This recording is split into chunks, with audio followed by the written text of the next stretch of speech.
যতই ব্যস্ততা থাকুক না কেন মুসলমানদের উচিত কামে রেখে আগে মসজিদে চলে আসা।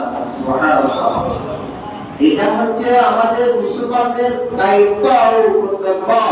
জুমার দিন, অথচ আজকে জুমার দিন এখন সবাই অনেক কর্মকাণ্ডের মধ্যে ব্যস্ত, আজান হয়ে গেছে, কেউ ব্যবসার মধ্যে ব্যস্ত, কেউ গোসল করার জন্য ব্যস্ত, কিন্তু তার মাথায় এটাও নাই যে আজকে তো জুমার দিন, আজকে তো পবিত্র দিন, আমি তো মুসলমান, আমার করা কি উচিত ছিল, আমি কি করতেছি।